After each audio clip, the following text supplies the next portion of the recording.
Panorama group, जो सोचता है वो करता है। नमस्कार, एक बार फिर से आपका बहुत बहुत अभिनंदन करते हैं, स्वागत करते हैं। भीतर की बात लेकर के हाजिर हैं और भीतर की बात में हम बिहार और देश की राजनीति की वो कड़ी, वो पहलू आपके सामने रखते हैं जो अब तक पब्लिक डोमेन में नहीं आया है। अब इन सारी बातों को लेकर के जो हमारे थिंक टैंक हैं या जो हमारे सूत्र हैं, वो कहीं ना कहीं इस पूरे माहौल में जो हमें जानकारी मिलती है, उस जानकारी के आधार पर हम आप तक खबरें पहुंचाते हैं। जो वर्तमान में खबर है कि 2024 के चुनाव के बाद जब परिणाम सामने आ गए तो इस बार भारतीय जनता पार्टी थोड़ी कमज़ोर हुई है। थोड़ी क्या, इतनी कमज़ोर हुई है कि उसे अपने दम पे नहीं बल्कि अपने सहयोगियों के दम पे सरकार चलाना पड़ रहा है। भारतीय जनता पार्टी इस स्थिति को बहुत लंबे समय तक झेल नहीं सकती है, क्योंकि आपको पता है कि जिस तरह से नीतीश कुमार लगातार कम संख्या के बावजूद इस तरह की रणनीतियों का सामना करते हैं, इस तरह की रणनीति करते हैं जिस रणनीति में नीतीश कुमार सत्ता पर बने रहते हैं। और सत्ता पर बने रहने के लिए नीतीश कुमार कौन कौन सी युक्ति लगाते हैं ये सभी को पता है। नीतीश कुमार के पास रणनीति का भरमार है और उसी रणनीति के तहत नीतीश कुमार सत्ता पर बने रहते हैं। और भारतीय जनता पार्टी के एक लंबे समय से नीतीश कुमार के साथ है, इसलिए उसको पता है कि नीतीश कुमार के साथ किस तरह का माहौल बना करके रखना है और नीतीश कुमार जैसा कैसे अपनी सरकार को बचा करके रखना है।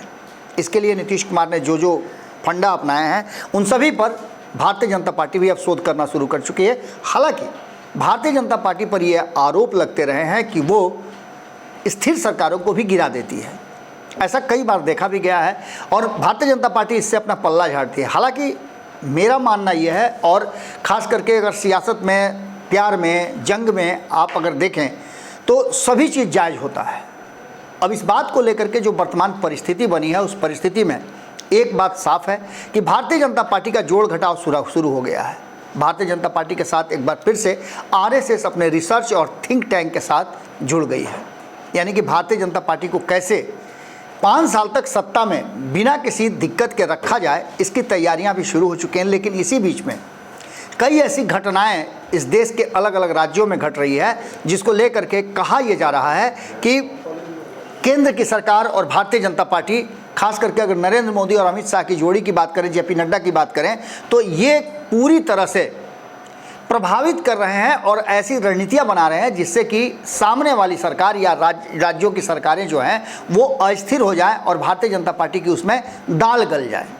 इसी को लेकर के आपने देखा होगा कि झारखंड को लेकर के क्या कुछ चल रहा है, बिहार को लेकर के भी इसी तरह की बातें चल रही थी। लेकिन बिहार में डर भारतीय जनता पार्टी को इस बात की है कि दूसरे खेमे में बैठे हुए तेजस्वी यादव दरवाज़ा खोल करके बैठे हुए हैं और नीतीश कुमार अगर उधर प्रवेश कर गए तो एक राज्य से भारतीय जनता पार्टी का सुपड़ा साफ हो जाएगा, साथ साथ 12 सांसद भी साफ हो जाएंगे। तो इसको कैसे निपटना है, इस बात के लिए भारतीय जनता पार्टी लगातार अपनी रणनीति पर काम करना शुरू कर चुकी है। इसी रणनीति का हिस्सा है कि झारखंड, आपने देखा होगा कि चुनाव से पहले, चूँकि झारखंड में आपको पता है कि अगले साल 5 जनवरी को उसका कार्यकाल ख़त्म हो रहा है, उससे पहले चुनाव हो जाने हैं। और इस चुनाव होने से पहले आपने देखा कि किस तरह से हेमंत सोरेन का प्रकरण सामने आया, जेल गए, कोशिश हुई सरकार उलटने की, पलटने की, लेकिन नहीं हुआ। चंपई सोरेन ईमानदारी के साथ सरकार चलाने लगे। लेकिन अब चंपई सोरेन, वही चंपई सोरेन जिनको उन्हीं के लोगों ने मंत्रणा के साथ साथ अब अलग होने की बात कही है और भारतीय जनता पार्टी का उसमें सह मिला हुआ है। पूरी खबर हमने आपको कई एंगल से बताई है, चाहे वो पंचनामा में संपादक नमन मिश्रा जी हों या फिर भारत लाइव पर विभिन्न खबरों के माध्यम से हमने आपको ये बातें बताई हैं। अब झारखंड से आगे हम चलते हैं। झारखंड इंडिया गठबंधन का एक ऐसा राज्य है जहां इंडिया गठबंधन पूरी मजबूती के साथ अपनी सरकार में है और आंकड़ों के हिसाब से भी हमने समझा दिया है कि वहां सरकार किसी भी तरह से किसी भी असमंजस में नहीं है, फुल मेजॉरिटी में है और 1/3 बहुमत लगभग प्राप्त है। ऐसी स्थिति में आपको हमने ये जो बताया था, उसके बाद अब दूसरे खेमे में हम चलते हैं, क्योंकि लालू प्रसाद के देश से बाहर जाने के बाद भारतीय जनता पार्टी का एग्रेशन और तेज हो गया है। भारतीय जनता पार्टी को ऐसा लगता है कि इंडिया गठबंधन का जो थिंक टैंक है और लालू प्रसाद की जिस तरह की रणनीतियां होती हैं, उस रणनीति में कहीं ना कहीं लालू प्रसाद भारी पड़ रहे थे इंडिया गठबंधन के माध्यम से विभिन्न योजनाओं, रणनीतियों और इंडिया गठबंधन को, नरेंद्र मोदी को, केंद्र की सरकार को घेरने में।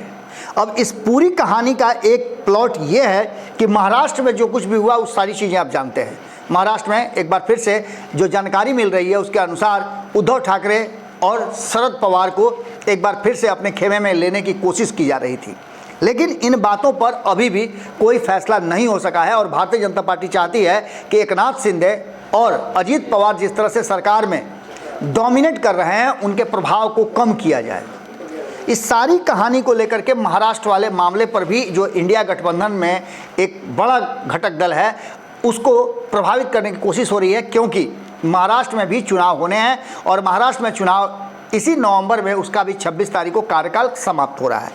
इसके अलावे बात करें हम कर्नाटका की, तो इसकी भी चर्चा संपादक नमन मिश्रा जी ने पंचनामा में किया था और पंचनामा में उन्होंने बड़ा विस्तृत बताया था कि कैसे सिद्धरमैया को फंसाने की कोशिश हो रही है। डी शिव कुमार पर तो पहले से ही आरोप लगा हुआ है, कई तरह के जेल भी जाने की नौबत आ गई, जेल भी गए और ये सारी प्रक्रिया खत्म होने के साथ साथ अब सिद्धरमैया सीधे सीधे लैंड स्कैम में फंसे हुए हैं। कहा यह जा रहा है कि जो मामला सामने आया था जिसमें 2021 में मैसूर में कसारे गांव में जो ज़मीन वाला मामला आया था, उस मामले में वो पूरी तरह से फंसे हुए नजर आ रहे हैं और उनके भी मुख्यमंत्री कुर्सी के जाने की संभावनाएं बढ़ गई हैं।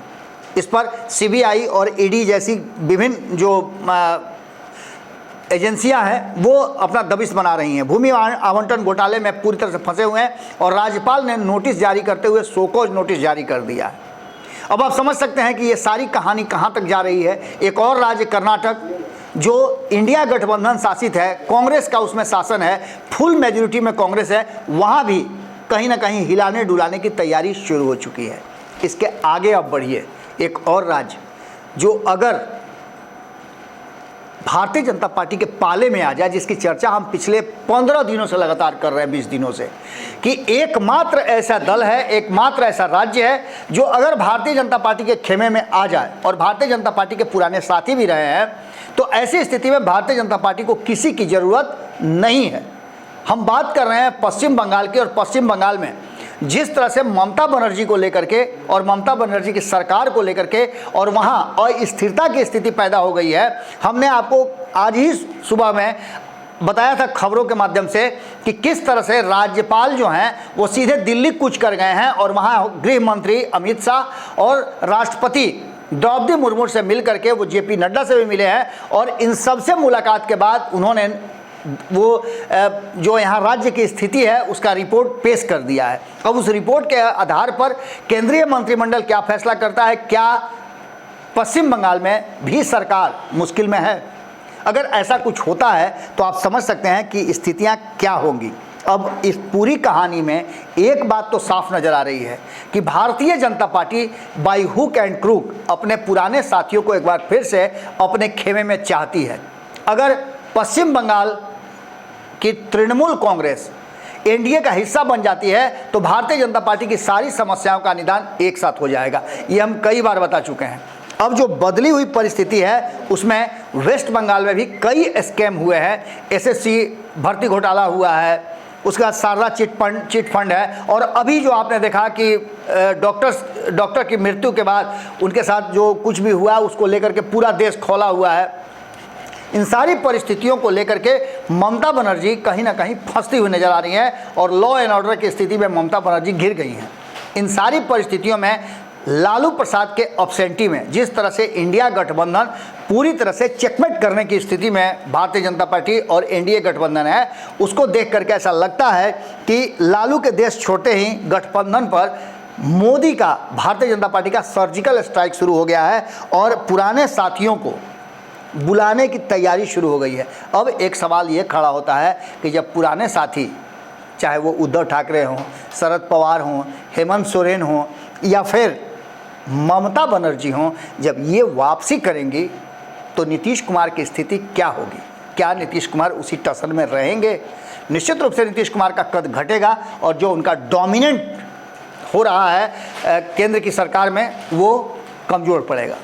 क्या होगा ये तो आने वाला वक्त बताएगा, लेकिन एक बात पक्का है कि कहीं ना कहीं एनडीए गठबंधन लालू प्रसाद के आने से पहले भारतीय जनता पार्टी कुछ बड़ा करने वाली है और उस रणनीति पर काम करना भी शुरू कर चुकी है। जुड़े रहिएगा भारत लाइव के साथ, खबरों का सिलसिला लगातार जारी है। भीतर की बात में हम आपसे यहीं विदा लेते हैं। बहुत बहुत धन्यवाद, नमस्कार। पनोरमा ग्रुप, जो सोचता है वो करता है। अगर ये वीडियो पसंद आई और वह बिहार के राजनीति और बिहारियत से सरोकार रखेनी तो सब्सक्राइब बटन दबा के चैनल के सब्सक्राइब कर ली। ओजे एगो घंटी बा, ओकरा बटन दबा देला से कुल सटीक और मारक खबर रुआ मुफ्त में मिल जाई। अगर रुआ पत्रकारिता के हमनी के नया प्रयोग में सहयोग कर चाहतानी तो ज्वाइन बटन दबा दी। पेटीएम नंबर नोट कर ली 9386816700। धन्यवाद।